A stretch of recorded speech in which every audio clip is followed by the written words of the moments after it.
much, everybody. Well, thank you very, very much. Vice President Vance, Speaker Johnson, Senator Thune, Chief Justice Roberts, Justices of the United States Supreme Court, President Clinton, President Bush, President Obama, President Biden, Vice President Harris, and my fellow citizens. The golden age of America begins right now. Shalom. First, I'd like to begin this lesson by giving all praises, all honor, and all glory to the Heavenly Father and His only begotten Son, H.O.B. Shai. Double honors to the apostles of Great Millstone and Rulewell. Salutation, salutation and blessing to the sincere Akim, sincere virgin, pushing this word in sincerity and truth.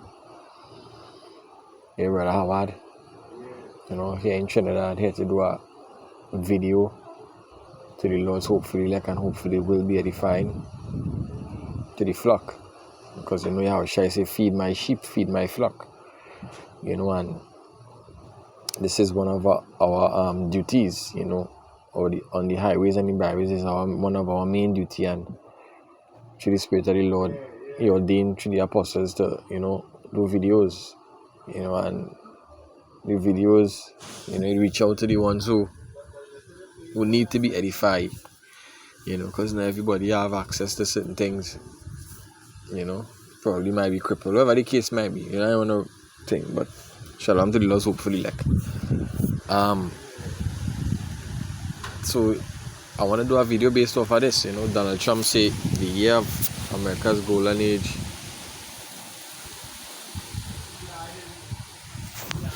has begun. Here we see.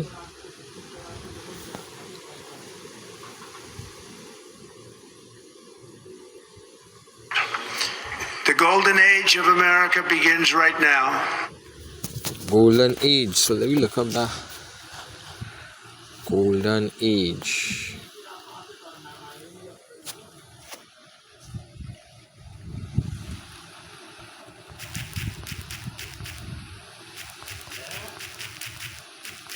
Golden age meaning. It says golden age, an idyllic, often imaginary past of peace, prosperity, and happiness. He hearkened after Law's golden age. Idyllic, like an idyllic, extremely happy, peaceful, right? So, an idyllic or peaceful, often imaginary past, right? Greek and Roman poets. Late Middle English, the Greek and Roman poets name of the first period of history when the human race lived in an ideal state. So you remember what it says Greek and Romans, Greco-Romans. That's how we know that we are in the last leg of the Roman Empire. The Greek and the Roman Empire. Right? Babylon and Assyria. So by Trump saying that, one of the first thing come to mind is Malachi chapter 1. And I'll bring that after that. So I would just go in to and finish listening to what is being said, right?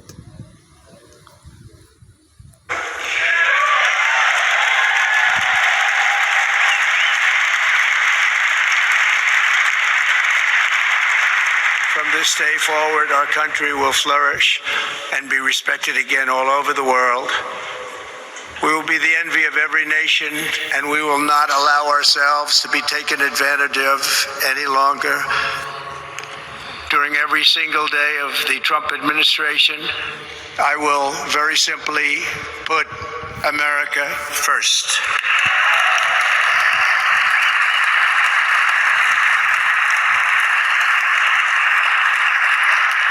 Our sovereignty will be reclaimed. Our safety will be restored. The scales of justice will be rebalanced. So what Trump doing is hoping for fine weather. Yeah. Back then, when I was in primary school, they said I read a book named Hoping for Fine Weather. So this is just a hope speech. You know? I mean, it's in the power of the hands to do so. But what we have to remember is that period of time will pass. That period of time will pass already. A lot of countries, a lot of nations, they establish themselves in way of technology, in way of nuclear capability. You know, they advanced. All right, in way of the economy. You see. So you want to make America great again. So this is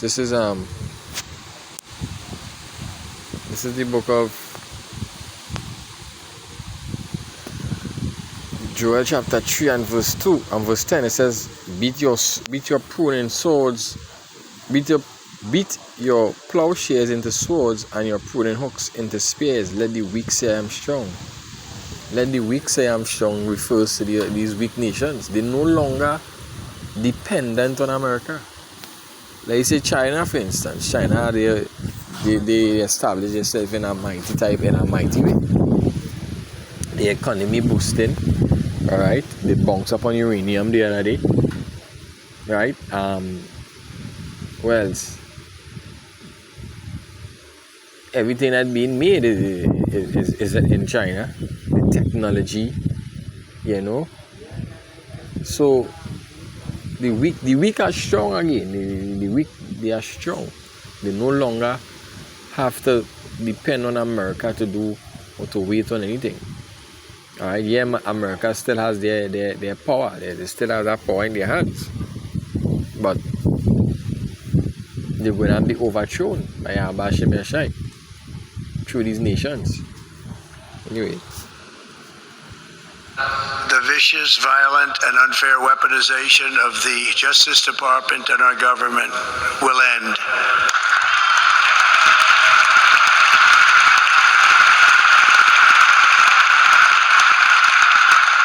Top priority will be to create a nation that is proud, prosperous, and free.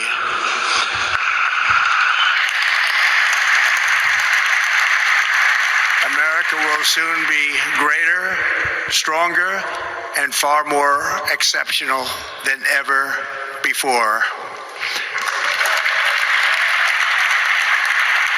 I return to the presidency confident and optimistic that we are at the start of a thrilling new era of national success. A tide of change is sweeping the country. Sunlight is pouring over the entire world, and America has the chance to seize this opportunity like never before. But first, we must be honest about the challenges we face. While they are plentiful, they will be annihilated by this great momentum that the world is now witnessing in the United States of America. As we gather today, our government confronts a crisis of trust. For many years, a radical and corrupt establishment has extracted power and wealth from our citizens, while the pillars of our society lay broken and seemingly in complete disrepair. So the majority of things I'm hearing here is, hey, we're going to go back on a scale where you don't need we're going to go back in a mighty state, right? In a mighty state. Sorry. Right. So this is the takeaway from right this way. Right. So this is the list of the key exclusive order planned by President Trump as part of the first decision as the 47th President of the United States. It says, 1. Declaring a national border emergency to address illegal immigrants, deploying military forces to secure the southern border, designating drug cartel as foreign terrorist organization, reinstalling the Remain in Mexico policy and ending catch and release, initiating a new phase of border wall construction, terminating restrictions on energy drilling imposed under the Biden administration, mandating the return of the federal workers to office, renaming the Gulf of Mexico to the Gulf of America, declaring a national emergency, the energy emergency to boost energy products and export, taking action against the Green New Deal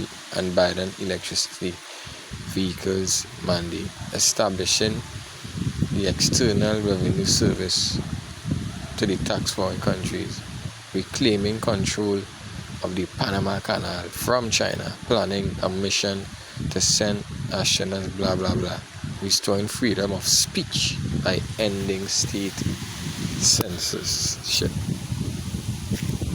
And that's the name of you now. Something I came across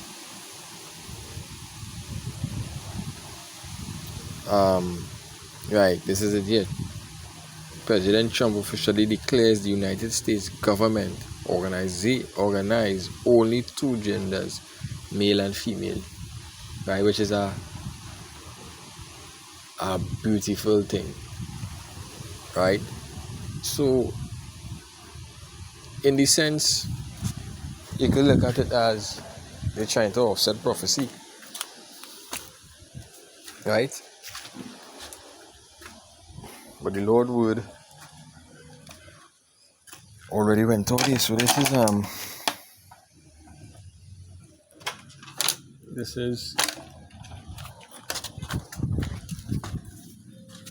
is the book of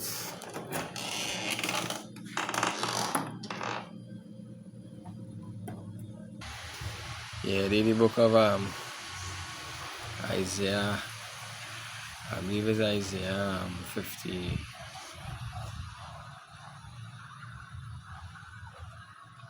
Right.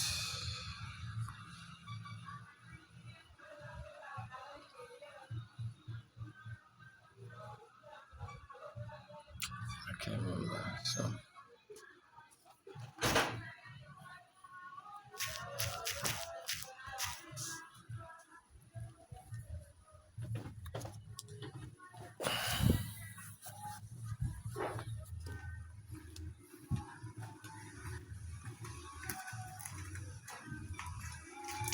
Isaiah 55 and 11. It says, "So shall my word be that goeth forth out of my mouth.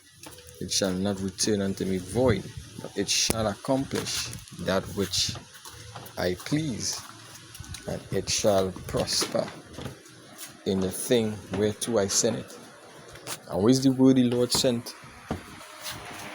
Where's the word the Lord sent unto this wicked ass kingdom? The word the Lord sent unto this kingdom is destruction. Right?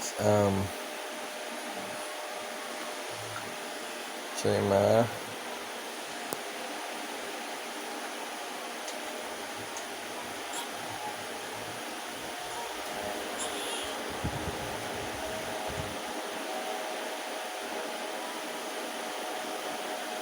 Jeremiah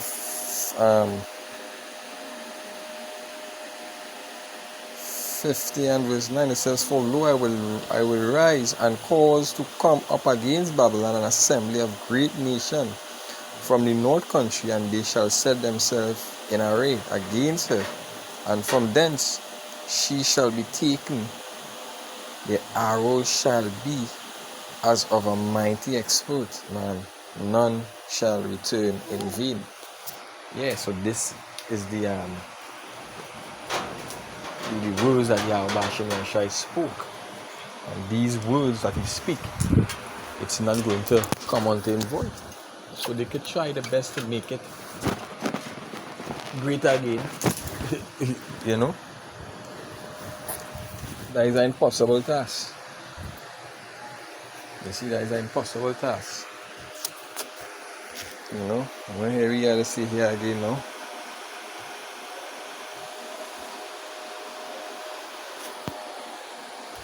We now have a government that cannot manage even a simple crisis at home, while at the same time stumbling into a continuing catalog of catastrophic events abroad.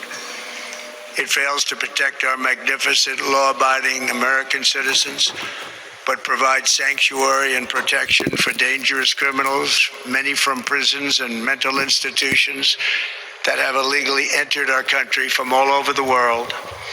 We have a government that has given unlimited funding to the defense of foreign borders, but refuses to defend American borders or, more importantly, its own people. Our country can no longer deliver basic services in times of emergency, as recently shown. Of the wealthiest and most powerful individuals in our country, some of whom are sitting here right now, they don't have a home any longer. That's interesting. Anyway, But we can't let this happen. Everyone is unable to do anything about it. That's going to change. We have a public health system that does not deliver in times of disaster, yet more money is spent on it. so in other words, Trump going to make America great again. Right? But the Lord have something different to say about that. Revelation 18 and 2.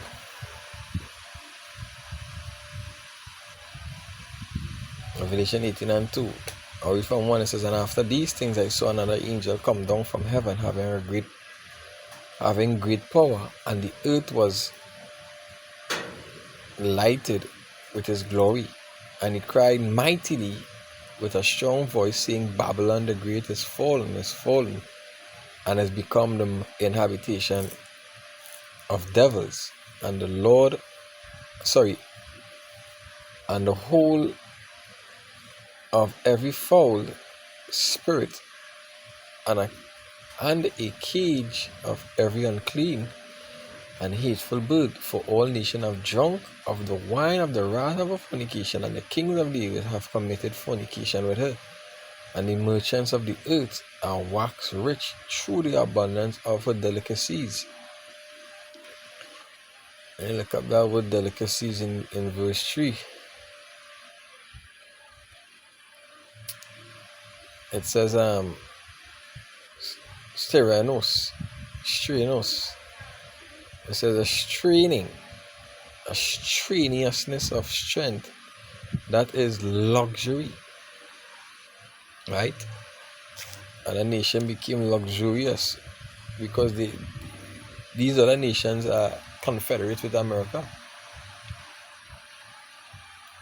As a matter of fact, these other nations are confederates with Esau. Psalms 83 and 1 on down. Right? They are partnership with America. It says, "For sin has reached unto heaven, and Yahweh Bashem Yashai had remembered her iniquities." So the Lord haven't forgotten what he wrote about or what he spoke is still go on with America, which is destruction. So Trump could say whatever he want. He could try to implement any kind of righteousness or bring back or start to do this. It wouldn't matter, because the Lord is the one who had the last say. They can't gain the truth, but for the truth, in the sense of the Lord word will prevail. So he just gonna in a lack of better words, he gonna speed up the prophecies. Right? When they think they offsetting prophecies, they actually fulfill it. So hopefully it was edifying. Give all praises to Yahweh Hashem Yashai, the balance to the apostles of great milestone over world, salutations and blessings to the sincere and true Akim pushing us with sincerity and truth. But I would say shalom to the Lord's hope for the elect.